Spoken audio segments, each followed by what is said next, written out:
আমরা মানুষের মনোভাবকে, মানুষের স্বপ্নকে এর মধ্যে ধারণ করতে পেরেছি, আর আমাদের বিচার হবে আমরা সেই স্বপ্নকে ধারণ করতে পেরেছি।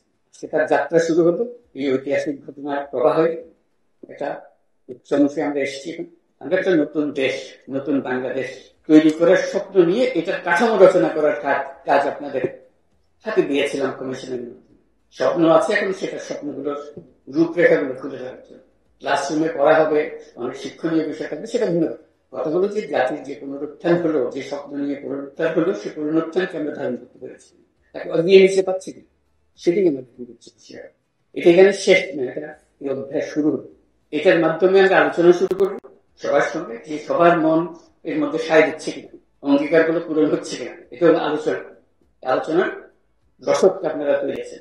সেই আলোচনার পরবর্তী অধ্যায়টা কি হবে সেটাও আমরা জেনে রাখি। এটা মতৈক্য প্রচেষ্টা হবে, সবাই একমত হবে না, কিন্তু কিছু অংশে একদম একমত হবে। তাই হলে আমরা কি স্বপ্ন দেখলাম? নিজেরা একা একা স্বপ্ন দেখলাম, মানুষের স্বপ্নের অংশ নেই, সেটা তো হতে পারে না।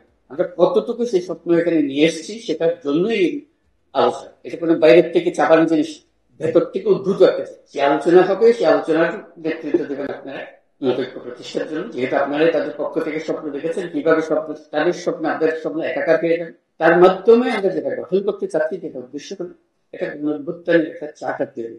ওই যে নতুন বাংলাদেশের চাপ, সেই হবে চার্টার। সেই চার্টার মতৈক্যের ভিত্তিতে হবে, নির্বাচন হবে, সবকিছু হবে, কিন্তু চার্টার থেকে এই চার্টার থেকে যাবে ইতিহাসের অংশ হিসেবে। এটা আমাদের জাতীয় কমিটমেন্ট, এটা কোনো দলীয় কমিটমেন্ট না। আমরা আশা করছি সব দল এই চার্টারে সাইন হবে। ওই যে বললাম ঐক্যমত, যেটা তখন এটা আমাদের বাংলাদেশের বাংলাদেশ জাতি একটা সনদ, যে সনদ আমরা বুকে নিয়ে অগ্রসর হব। যত তাড়াতাড়ি পারি, যত বেশি পরিমাণে এটা বাস্তবায়ন করতে পারি, বাস্তবায়ন করতে পারি। ভবিষ্যতে যে নির্বাচন হবে এটার ভিত্তিতে, এই চার্টারের ভিত্তিতে, সেটাও যেন ঐক্যমতের সরকার, যে চার্টারকে আমরা ধরে রেখেছি, তার যত কিছু হোক, এটা যেন আমাদের হাত থেকে ছেড়ে যাবে। তাহলে এই স্বপ্নের যে কন্টিনিউটি, সেটা থাকবে কি করে? আমরা সেই স্বপ্নের কন্টিনিউটি চাই, বাস্তবায়ন চাই। নির্বাচন তারই একটা অংশ হবে, চার্টারের একটা অংশ হবে, ঐক্যমতের নির্বাচন হবে। তা না হলে চার্টার তো হারিয়ে যাবে, ঐক্যমত না। সেভাবে আমরা অগ্রসর করতে চাই, কাজে এটা খুবই গুরুত্বপূর্ণ জিনিস। আমাদেরকে সেই গুরুত্ব অনুধাবন করতে হবে, এবং তার জন্য এই যে পরবর্তী অধ্যায় শুরু হবে আলোচনা, সেটা কিভাবে আমরা করবো, সেই ঐক্যমত নিয়ে এসে আমরা নতুন সরকারের দিকে চলে যাবো, সেটাই হবে। তারা এই চার্টারকে ধারণ করে এটা নিয়ে অগ্রসর। আজকে এই ঐতিহাসিক গুরুত্বের কথা স্মরণ করিয়ে দিয়ে আজকে আমাদের আলোচনা শুরু করতে হবে। সবাইকে অভিনন্দন, ধন্যবাদ।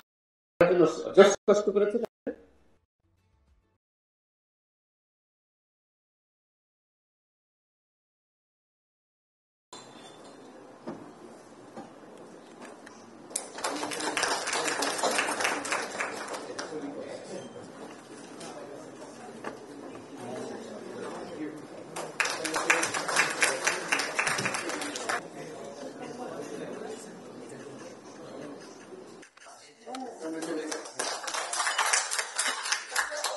আমরা মানুষের মনোভাবকে, মানুষের স্বপ্নকে এর মধ্যে ধারণ করতে পেরেছি কিনা সেগুলো আমাদের বিচার হবে আমরা সেই স্বপ্নকে ধারণ করতে পেরেছি।